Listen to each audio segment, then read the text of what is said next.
My dear students, in previous lecture of halogen हमने ये देखा था केमिकल प्रॉपर्टी।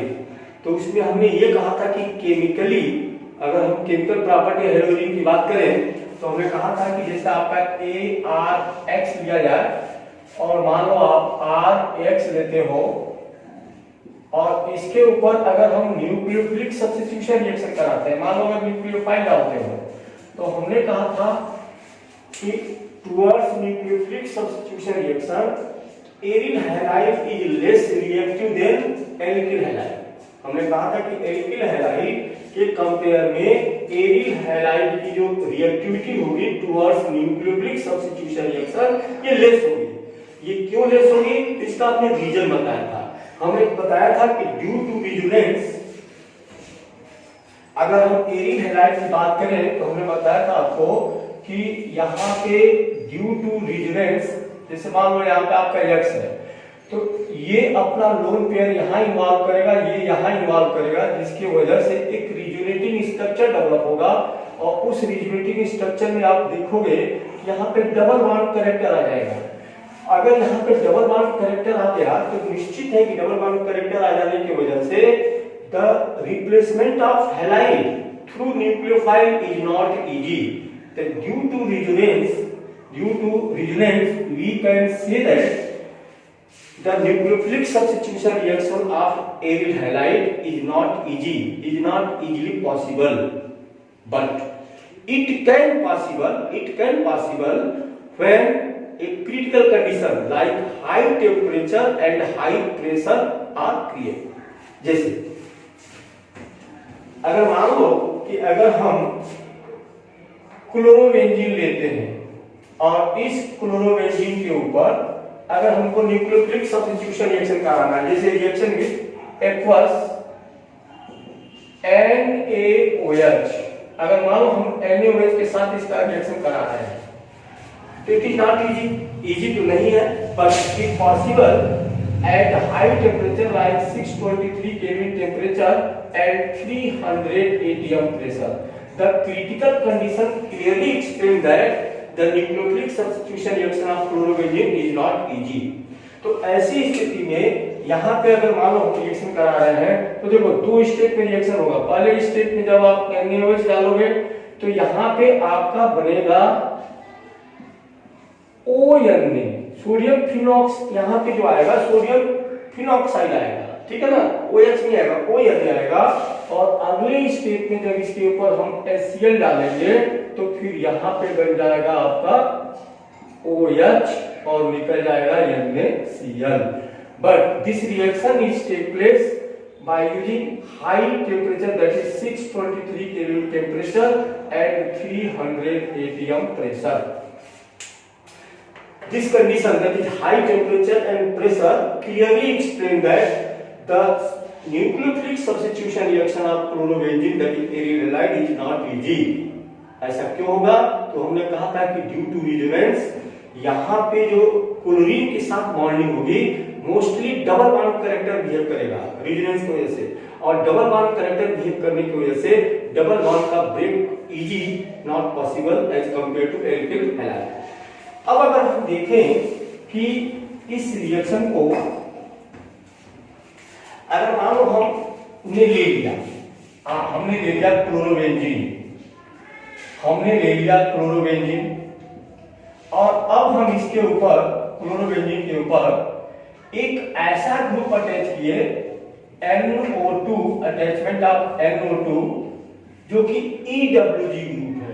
EWG ग्रुप का मतलब होगा electron with dry group. Clear? मान लो यहां पे जो हमने क्लोरोबेंजीन लिया, ये आपका क्लोरोबेंजीन है और एक और ग्रुप यहां पे ला दिए, और अगर मान लो एक और हमने एग्जांपल लिया क्लोरोबेंजीन, वहां पे एक और हमने NO2 ला दिया, तो होगा क्या?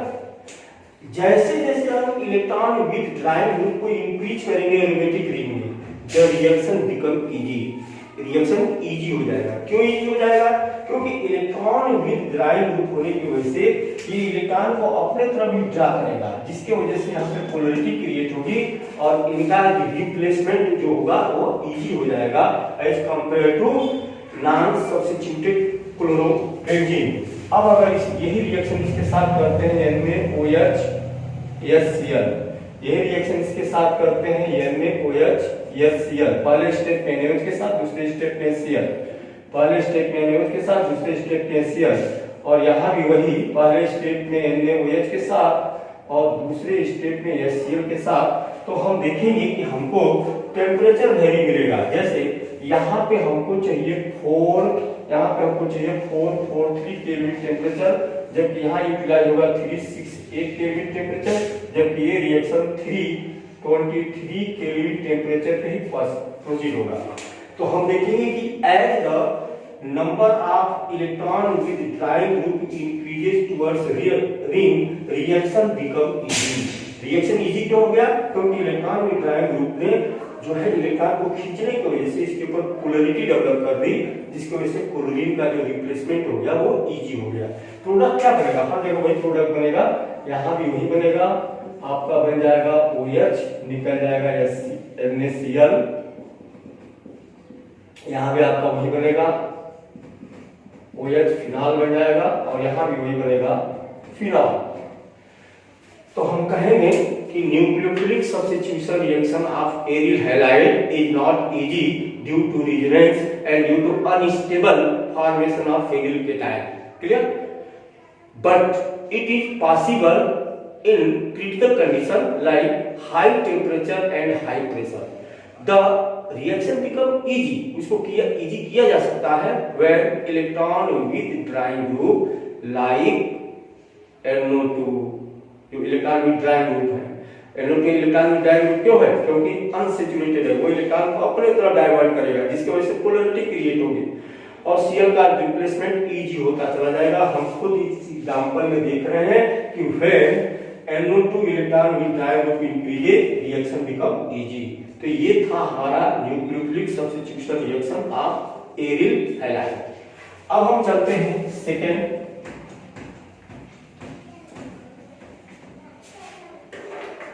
सेकेंड है हमारा इलेक्ट्रोफिलिक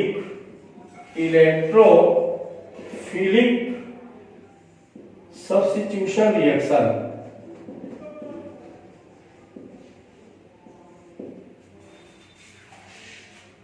इलेक्ट्रोफिलिक सब्स्टिट्यूशन रिएक्शन हम यहां देखेंगे सबसे पहले कि हमारा जो क्लोरोबेंजीन है, यह हमारा क्लोरोबेंजीन है। अगर हम बात करें क्लोरोबेंजीन की, तो क्लोरोबेंजीन आर्थो और पैरा डायरेक्टिव ग्रुप होगा। अब आप कंफ्यूज होंगे कि आर्थो और पैरा डायरेक्टिव का मतलब क्या होगा। तो अब अगर हम देखें तो क्लोरोबेंजीन के ऊपर जब भी कोई ग्रुप रिएक्शन हम कराएंगे, तो जो आने वाला इलेक्ट्रोफाइल होगा कौन अटैक करेगा इसके ऊपर? इलेक्ट्रोफाइल। तो आने वाला जो इलेक्ट्रोफाइल होगा वो या तो आर्थो पे अटैक करेगा या पैरा पे अटैक करेगा। ठीक है, तो अब हम देखेंगे कि पहले तो ये समझेंगे कि आर्थो और पैरा पे ही क्यों अटैक करेगा। तो ये इसको समझे। होता ये है कि अगर हम रेजोनेंस की बात करें तो निश्चित है कि ये अगर हमारा क्लोरीन है, क्लोरीन इलेक्ट्रॉन रिच है, जो इलेक्ट्रॉन को इन्वॉल्व कराता है, ये इलेक्ट्रॉन यहाँ आ जाता है। और अब हम देखें तो ये हमारा यहाँ पे नेगेटिव चार्ज आ जाता है, यहाँ पे डबल बॉन्ड बन जाता है, ये पॉजिटिव हो जाता है और ये बन जाता है। फिर अगले स्टेप में हम बात करें तो ये यहाँ आ जाता है, ये यहाँ आ जाता है, और इस तरीके से अगर हम देखें तो यहाँ पे अगर आ गया तो यहाँ पे आपका नेगेटिव चार्ज आ जाएगा, ये डबल बॉन्ड बन जाता है और ये डबल बॉन्ड और ये डबल बॉन्ड Cl पॉजिटिव हो जाता है। फिर ये यहाँ आ जाता है, ये यहाँ आ जाता है, और अगला जो स्ट्रक्चर हमारा बनता है वो ये बनता है कि ये डबल बॉन्ड बन जाता है, यहाँ डबल बॉन्ड, और अब यहाँ पे इलेक्ट्रॉन डेंसिटी बढ़ जाती है और ये डबल बॉन्ड पॉजिटिव। तो इस तरीके से जो तीन स्ट्रक्चर बन रहे हैं रिजोनेटिंग स्ट्रक्चर, ये रिजोनेटिंग स्ट्रक्चर क्लियरली इंडिकेट कर रहे हैं कि ड्यूरिंग रेजोनेंस आर्थो और पैरा पोजीशन, देखो ये आपका आर्थो है, ये पैरा है, ये फिर ortho and para position are more electron rich या electron density is high as compare to meta position, and this is the reason that chlorobenzene act as ortho and para directing group. तो ortho para directing होने की वजह से अब आने वाले जो भी इसके ऊपर इलेक्ट्रोफाइल आएंगे वो कहां पे आएंगे, आर्थो और पैरा पे आएंगे। तो अब हम वेरियस इसकी इलेक्ट्रोफिलिक सब्स्टिट्यूशन रिएक्शन को देखेंगे। सबसे पहले हैलोजिनेशन,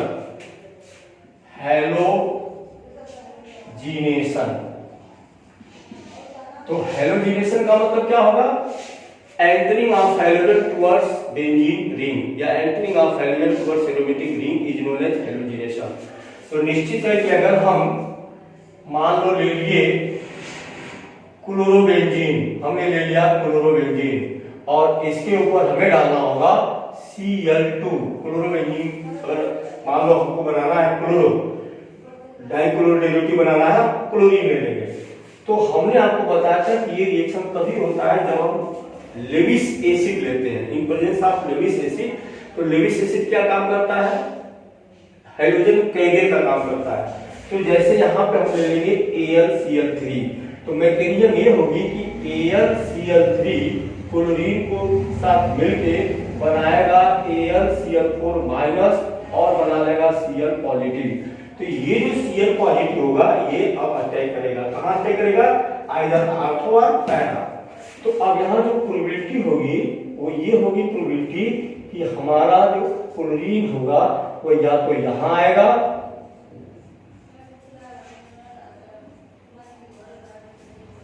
या फिर यहाँ आएगा और क्या निकल जाएगा, HCl। क्यों, क्योंकि यहाँ का जो H रिप्लेसमेंट होगा वो H AlCl4 से रिएक्ट करेगा, H positive plus AlCl4 minus equal to AlCl3 plus HCl। ये हमारे रिएक्शन का मैकेनिज्म होगा। तो हम देखेंगे कि क्लोरीन आर्थो पे भी आ सकता है और क्लोरीन आर्थो पे भी आ सकता है और पैरा पे भी आ सकता है।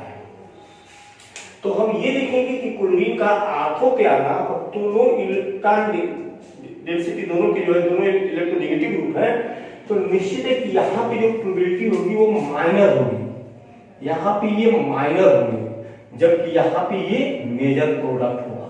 तो कहेंगे कि para chlorobenzene is major product as compare to ortho chlorobenzene. Why, what is the reason, reason is the both are electronegative and repel to each other, दोनों एक दूसरे को रिपेल करेंगे जिसकी वजह से इसकी जो स्टेबिलिटी होगी वो कम होगी एज कंपेयर टू पैरा। तो दिस इज द रीजन। अब हम चलते हैं अब इसी क्लोरोबेंजीन के ऊपर, ये हमारा था हैलोजिनेशन। अब हम करते हैं नाइट्रेशन। तो नाइट्रेशन के लिए हमें ऐसा केमिकल लेना पड़ेगा जिसके पास NO2 ग्रुप हो। तो इसके लिए हम लेंगे HNO3, HONO2। ये रिएक्शन जो नाइट्रिक एसिड है ये रिएक्शन होता है in presence of H2SO4, concentrate लेते हैं। अब यहाँ से ये नेगेटिव बन जाएगा और ये पॉजिटिव बन जाएगा। तो होगा ये कि अब यहाँ पे कौन अटैक करेगा, NO2। कहाँ अटैक करेगा, बात वही है कि इसका जो अटैक करने का जो तरीका होगा वो या तो आर्थो पे अटैक करेगा या फिर पैरा पे अटैक करेगा। ये आपका हो गया आर्थो और ये आपका हो गया पैरा। और यहाँ का जो H निकलेगा वो ये OH के साथ मिलकर क्या बना लेगा, H2O बना लेगा। तो अब यहाँ भी ये क्या होगा, माइनर होगा और ये क्या होगा, मेजर होगा। क्लियर, यहाँ कोई रीजन है क्योंकि बहुत हिंड्रेंस होगा जिसकी वजह से इसकी स्टेबिलिटी कम हो जाएगी और यहाँ पे चूंकि दोनों एक दूसरे के ट्रांसपोजिशन के हैं स्टेबिलिटी ज्यादा होगी। इसके बाद हम देखेंगे सल्फोनेशन। सल्फोनेशन का मतलब क्या हो गया, सल्फोनेशन।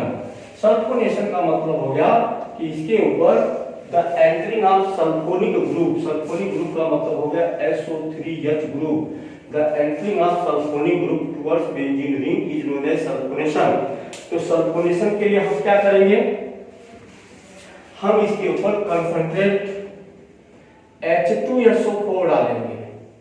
ये हमारा हो गया H2SO4, हीट करेंगे तो यहाँ से देखो SO3H, ये हो जाएगा आपका पॉजिटिव, ये हो जाएगा निगेटिव।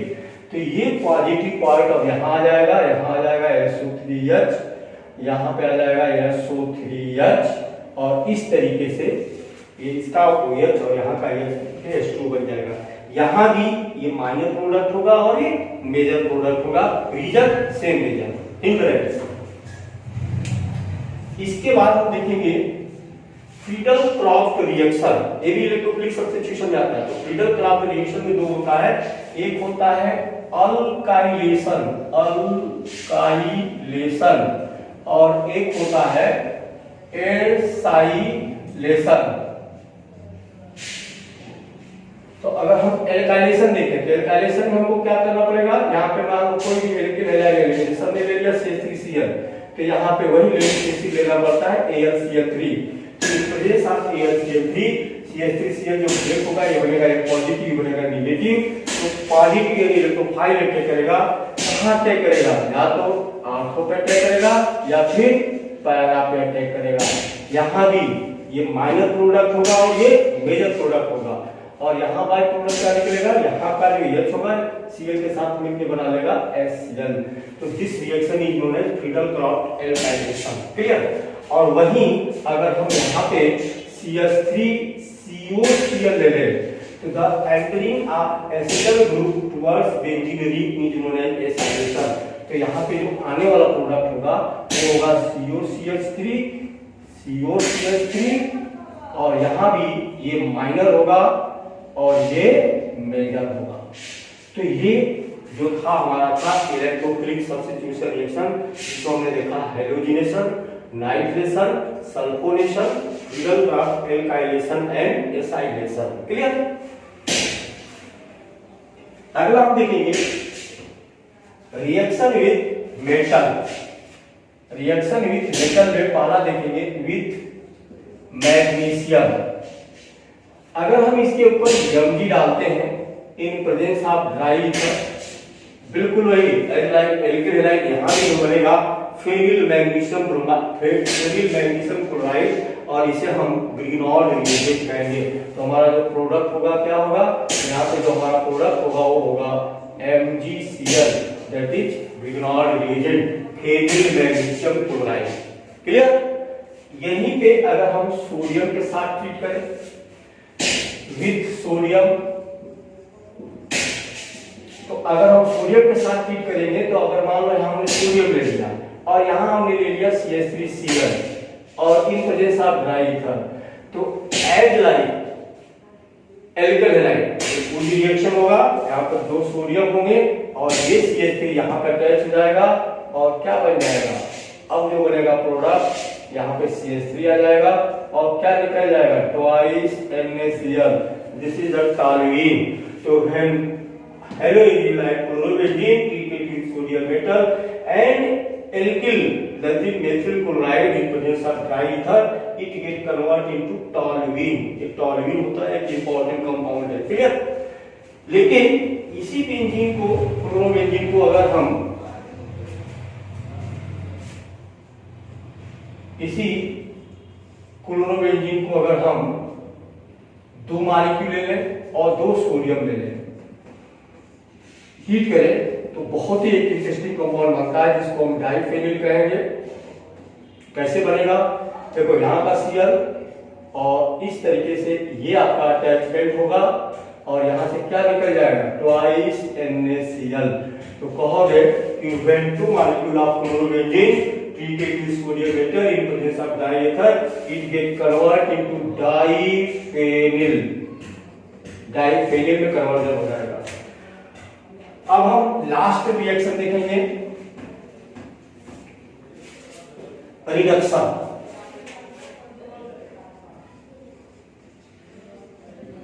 हमने बताया था रिडक्शन का मतलब क्या होता है, एडिशन विद हाइड्रोजन।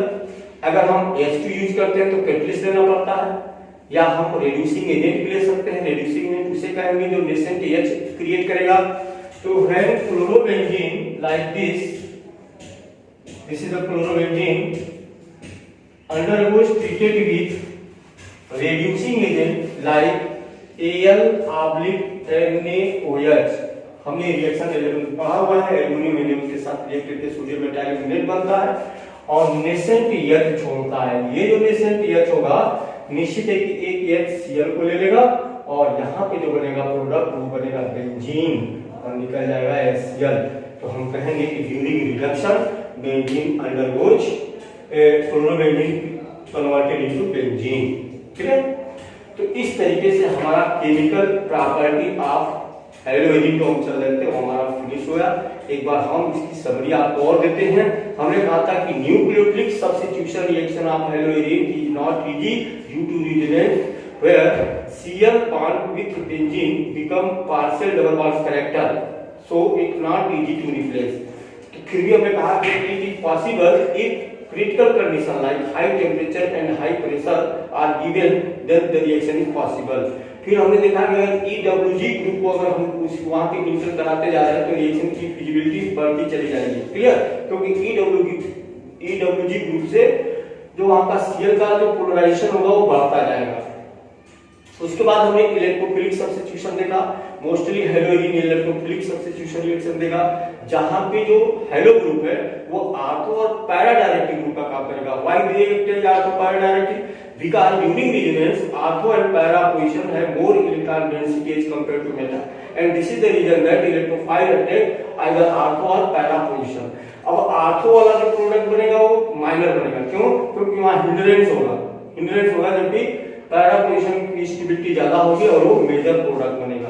तो इसमें हमने देखा हेलोजिनेशन, नाइट्रेशन, सल्फोनेशन, उसके बाद हमने देखा फिडलक्राफ्ट एल्काइलेशन, एसाइलेशन, फिर हमने देखा रिएक्शन विथ मेटल। तो रिएक्शन विथ मेटल में हमने देखा कि अगर मान लो बेंजीन लेते हो उसके ऊपर अगर हम मेथिल क्लोराइड डालते हैं सोडियम मेटल की उपस्थिति में तो उसे हम पूरी रिएक्शन कहेंगे और टॉलरेट बनेगा। लेकिन when two molecule of chlorobenzene treated with sodium metal in presence of diether, the reaction is known as Fittig reaction। उसको बोलते हैं Wurtz-Fittig reaction। हमने क्या कहा कि अगर हमने क्लोरोबेंजीन के 2 मॉलिक्यूल को ले लिया, जैसे हमने मान लो क्लोरोबेंजीन के 2 मॉलिक्यूल को ले लिया और इसके ऊपर 2 सोडियम डाला in presence of dry ether, वह इंपॉर्टेंट एक प्रोडक्ट बनेगा जिसे हम कहेंगे डाइफेनिल। और ये जो डाइफेनिल बनेगा और यहां से निकल जाएगा ट्वाइस NaCl। तो इस रिएक्शन को हम कहते हैं Wurtz-Fittig रिएक्शन। उसके बाद हमने पढ़ा रिएक्शन विद मैग्नीशियम मेटल से ग्रीन ऑर्डिनेट बनेगा जिसको बोलेंगे फेनिल मैग्नीशियम क्लोराइड। और लास्टली हमने पढ़ा रिडक्शन। तो इस तरीके से अब तक के जो हमारी वीडियो गए हुए हैं, आज हेलोइडिन से रिलेटेड ये हमारा लास्ट वीडियो रहेगा जिसमें पूरी तरीके से सिस्टमैटिक हमने टॉपिक वाइज आपको पूरा सिलेबस दे दिया है। अब हम अगले लेसन पे चलेंगे अगले वीडियो में और उसके बाद हमारा क्वेश्चन आंसर होगा। जो भी लेसन के क्वेश्चन होंगे वो देंगे, तो आप हमारे वीडियो को देखते रहिए, सिस्टमैटिक जो भी लेक्चर जा रहा है उसको देखते रहिए, लाइक कीजिए, सब्सक्राइब कीजिए और इसके साथ लगे रहिए ताकि हमारी एनर्जी बनी रहे और हम आपको होल सिलेबस पूरा केमिस्ट्री का 12 का देने वाले हैं। Okay, thanks.